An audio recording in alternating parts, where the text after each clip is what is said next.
Hey, yo, we live, right? Alright, for sure. This for the phase. This one is for the phase right here. Check me out, look. Little homie, I done let a life that left a nigga low to the brain. I just smoke through the pain. Hope what I'm saying get you high like some dope to the veins. Yo, not a lot of y'all be. How'd you get the name Locust on the mic, and what's the history behind that? All right, well, I'm glad you said it. I'm glad you said it like that, because fucking a lot of people, they start calling me Locust, and it's actually, you know, it's actually The Locust, you know, and the full name is my full name is The Locust on the mic, and yeah, like, I mean, for short or if anything, you know what I'm saying, because I know that's kind of long. It's either, you know, Pepe or Lokes or Ogpepelocs or whatever, you know, but it's The Locust is my AKA. Pepe was always a family name of mine, a nickname, growing up, and then when I was like, throughout my middle school, high school years, like, I was always rocking the Lokes and shit, and like, cats started calling me Lokes, you know, new friends of mine and whatnot, and like my older, you know, peoples would, you know, they knew me as Pepe and everything. You know, the two sides started colliding and everything, not like a bad way, but next thing you know, it was Ogpepelocs. Seems like you have a very interesting background. What is your background in music, even beyond hip hop? You know, what do your parents listen to, and you know, did your parents' music build you as an artist as well? Did you ride off of that, or did you just kind of do your own thing? No, absolutely. Like, I can't take too much credit. Honestly, like, I feel like I'm musically inclined through my I don't know, I guess heritage would be the word, like my family, like performing and shit like that. I guess it's in my genes or something like that, if you will. My dad actually, I mean, he could sing like no other. Like, he'd make, you know what I'm saying, Luther Vandross and Peebo Bryson sound wrong when he's singing along to their shit, you know what I'm saying? Like, that guy, you know, and I remember being like, you know, because he passed away when I was like 3, so I have not much memories, but I have some, and it's a trip thinking about it. Now that I have my own son and daughter, you know, my kids and stuff, like, when he was around, I must have been only about 2 years old, back in like 91 or something like that. Luis Miguel had put out this cassette tape named Romances or something, and I knew that entire album, you know, on cassette, word for word in Spanish, because of him. Like, I didn't speak Spanish at all. I still, you know, it's like reserved for my grandma, for my abuelita and shit, but yeah, like, he was a singer. He put me up on game when it comes to all that soul, you know what I'm saying, like, all of that, like, going through his tape collection and his music after he had passed and I was growing up, definitely contributed into the music that I appreciate, or that I appreciated growing up, and that I'm influenced towards these days and stuff. And my mom, she, you know what I'm saying, she had, everywhere I went with her, she was always bumping oldies and stuff like that, and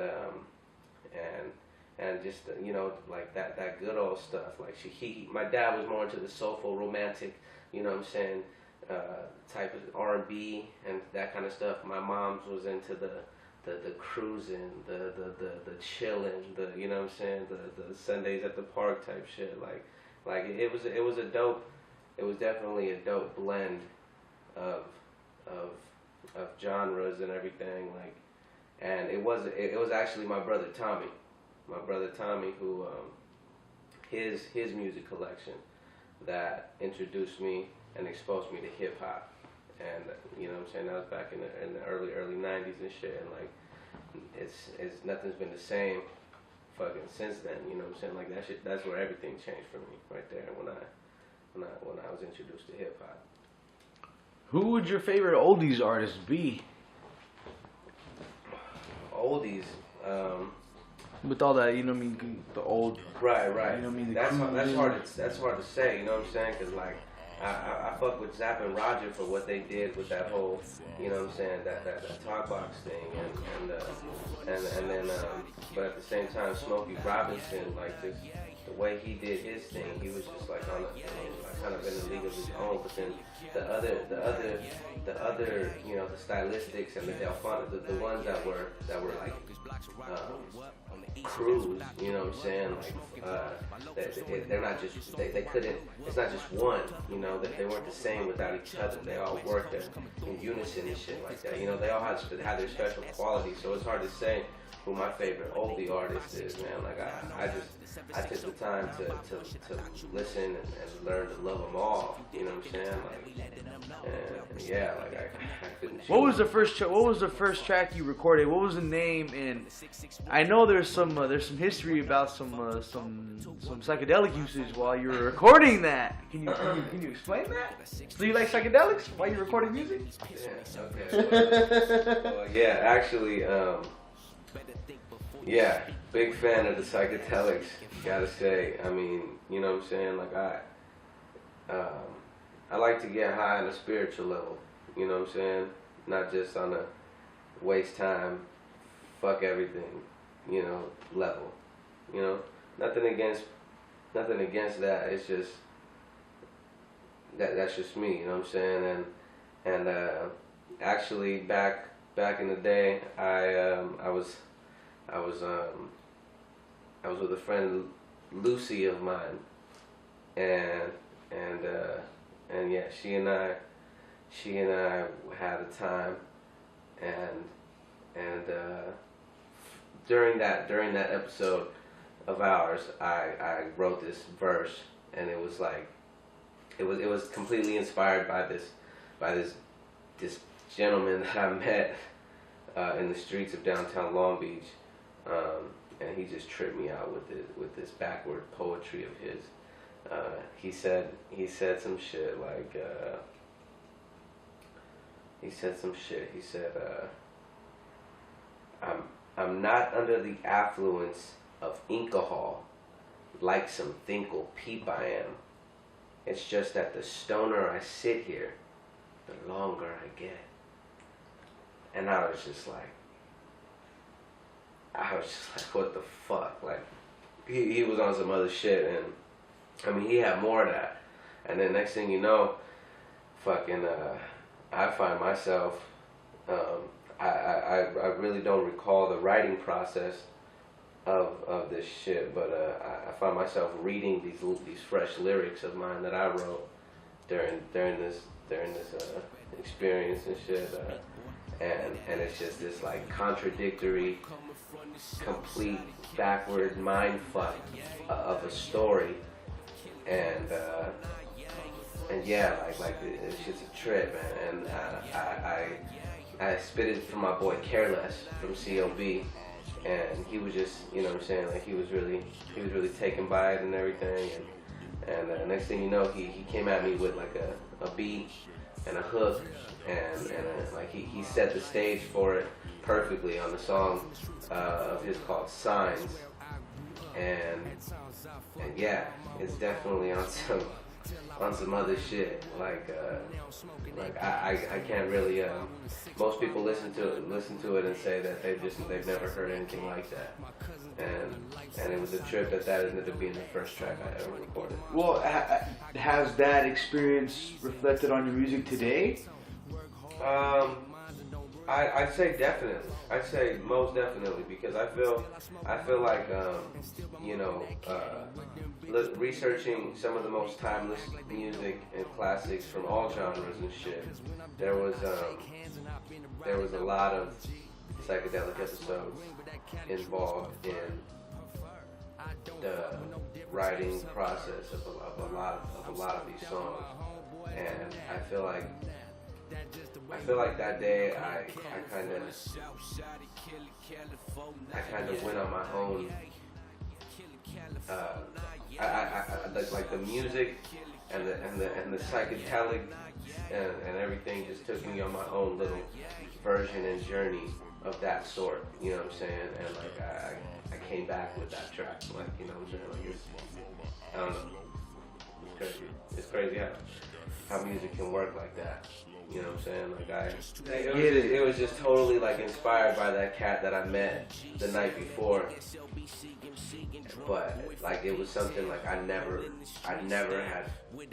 I don't know. I feel like I never would have thought of it without, like, you know, I could only take so much credit and shit. Like it was like my hand was just, you know, I was just the vessel interpreting this.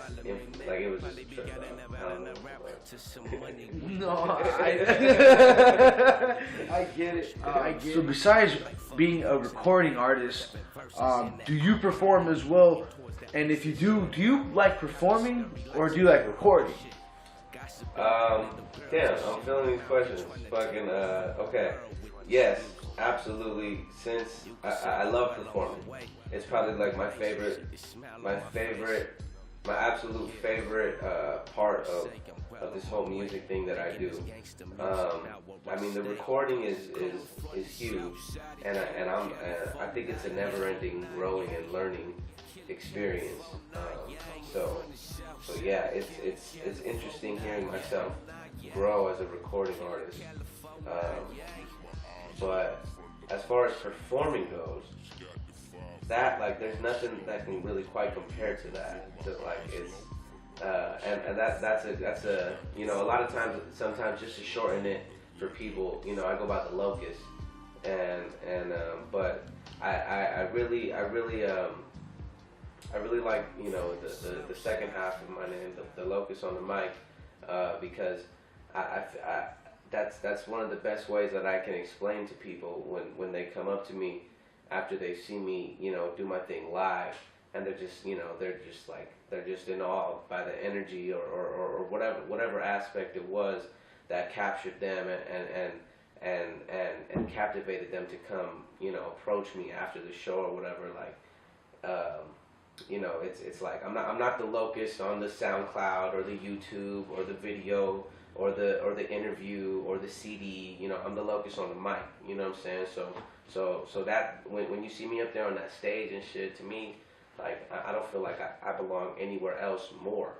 You know what I'm saying? Like, than up there. And so when you see me on the mic, like, that's me full effect, fucking 120%. Like that's just. That's how it's supposed to be. That's what it is. That's what's good. You know what I'm saying? That's me. You know what I'm saying? Like I love it. Nothing can ever take the place of what performing means to me, and being able to fucking exemplify, you know, the art of a real and true MC. You know what I'm saying? That can move a crowd, and that can, you know, master a ceremony, you know, with or without a beat. You know what I'm saying? Like, just, you know what I'm saying? Just the Locust on the mic. You know what I'm saying? So, it definitely seems like you love performing, and from what I'm hearing, it seems like you love performing over recording. So, I mean, yeah. Do you feel like, so you feel like you can just release more on the stage than you can behind a booth? No, not necessarily. I think that I enjoy it more because, like, when it's the atmosphere that it creates, you know, for the listener or for the support, the fan, you know, like when you're recording and someone's gonna sit down and listen, you know, put their headphones in or turn their stereo up, you know what I'm saying? Like, they expect certain qualities and certain, you know what I'm saying, certain things to get out of a song and out of an audio track, as opposed to a listener that's already standing up in a crowd, already feeling the vibe and the atmosphere, and, you know, you're up there, like, you can, if you're doing, as an artist while you're performing, if you're doing what you're supposed to be doing right, you can fuck up and still have the crowd fucking going crazy, you know what I'm saying? And see, when you're recording, it wouldn't be the same, you know what I'm saying? You just get ridiculed and fucking talk shit, you know what I'm saying? If you fuck up on the track and shit and keep it, most times, you know what I'm saying, people will just rip you apart. That shit is no joke, which is why I'm finding more and more ways and looking for them to get the listener to understand and appreciate the process between when, you know what I'm saying, when it's like there's a producer who made a beat, you know what I'm saying, and there's a rapper or an artist and shit who's fucking looking for beats. Then he finds the beat, you know what I'm saying, and it's like, fuck, now what to write?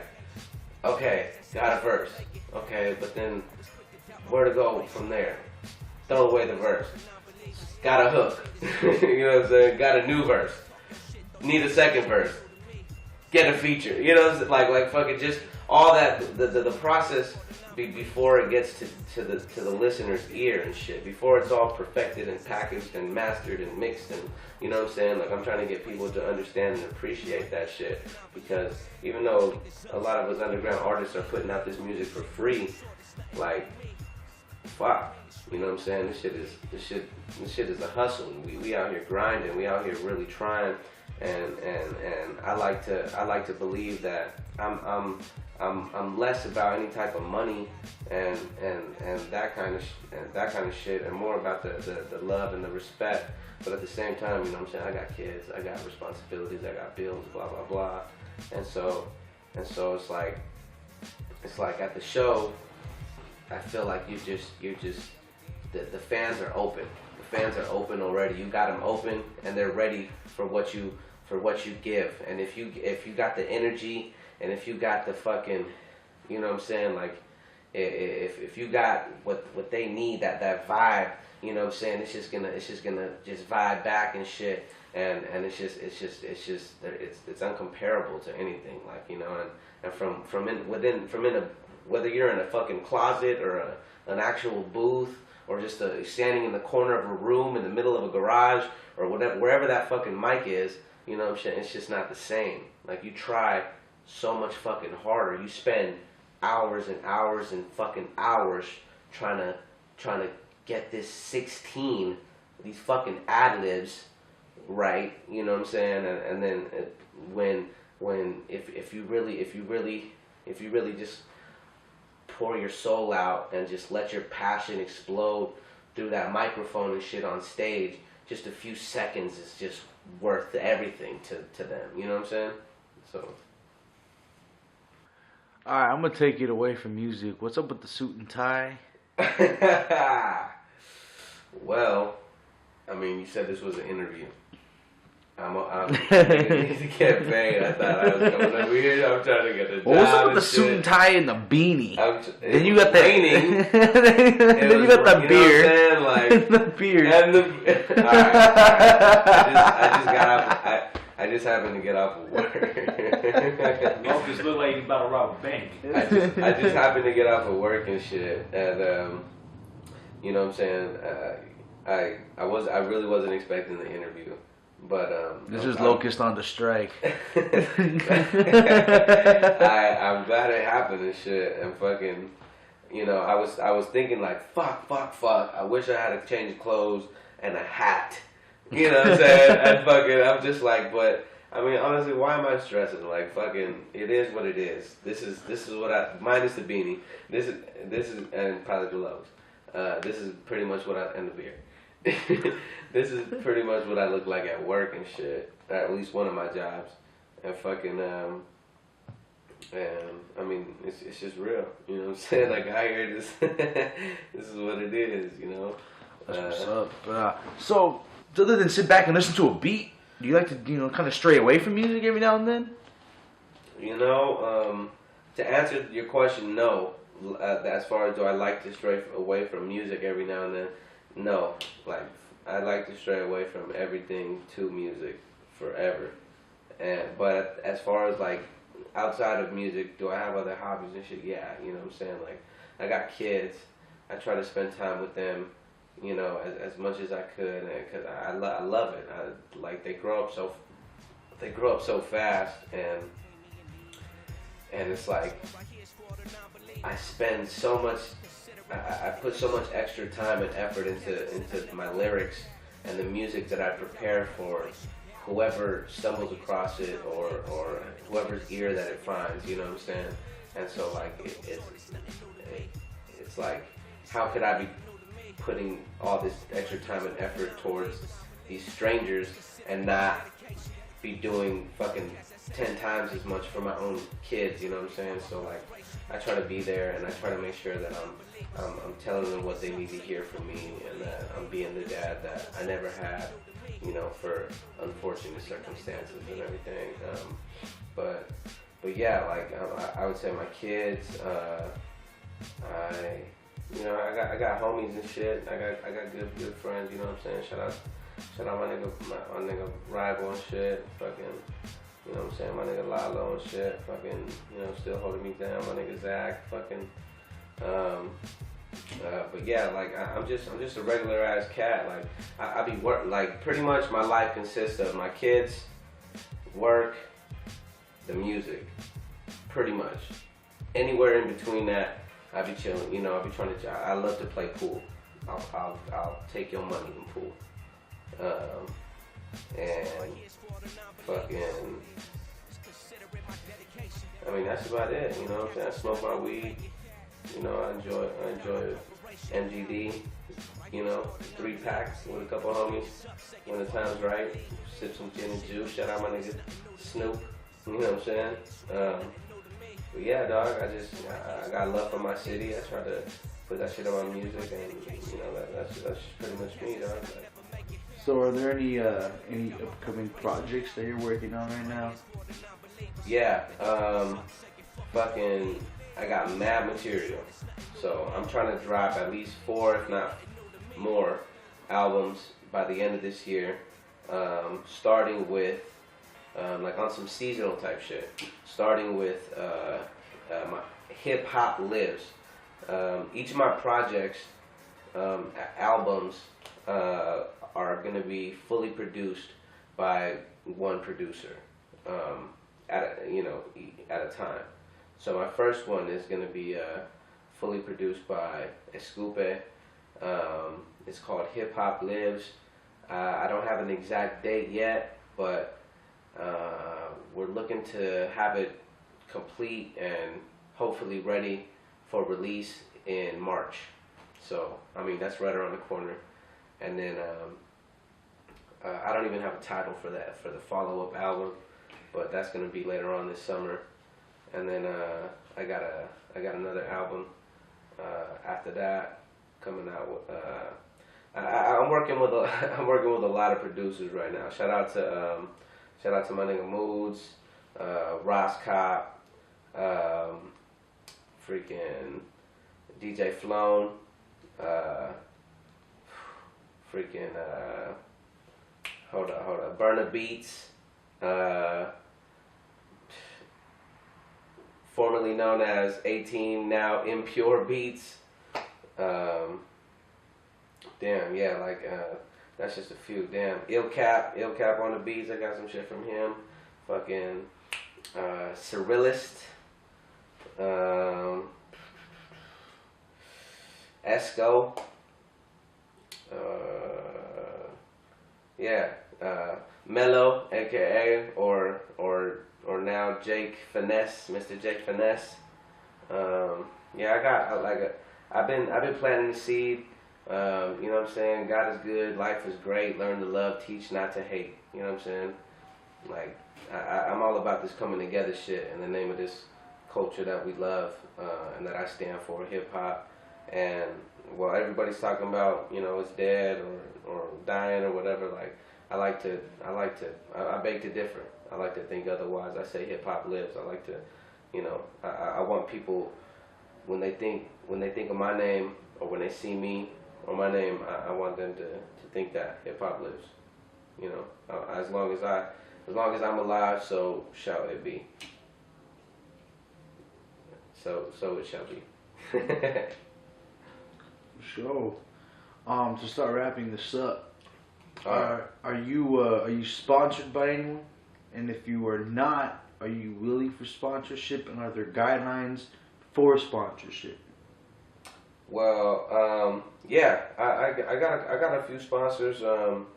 And as far as guidelines, all right, because there's been some artists that have said, if you're not gonna sponsor me with, the exclusive clothes and or cash, your sponsorship's really not worth it. Because some artists are at that point where if you're gonna sponsor them, they're a little Right. bit, what I mean. So are there stipulations and regulations for to sponsor? Because your name is you're buzzing right now. You're moving. right. Well, okay. Well, I'm not trying to. I'm not gonna get cocky with it at all. You know what I'm saying? As far as sponsors go, if you believe and or support what I do, you know what I'm saying, feel free to show me that shit. I'll appreciate it, and I'd love to build something from it. You know what I'm saying? Right now, I'd like to say, and I'm proud to say that I got Real Kings on my side, LA High, Blessed Clothing. I'm working with some stuff with my boy from Too Ill Clothing. Let's see. Yeah, I got a few people that are seeing my vision and that are believing in your boy, and I'm not really looking. I'm not really looking for any type of handouts or anything, but I'm all about earning, earning my keep and paying my dues and shit. And while I'm doing such, if you feeling what I'm doing, what I'm bringing, and fucking show me, let me know you fucking with me. I'll fuck with you right back. You know what I'm saying? Otherwise, just stay out of my way. Let me do my thing. And to fully wrap this up, can you get some shout outs? Shout outs to ARNP management, man, for this interview and shit, for this couch. Anita Blunt, it was really nice meeting you earlier. And damn, did I need a blunt? Because I had just got off of work. It was fucking raining and shit.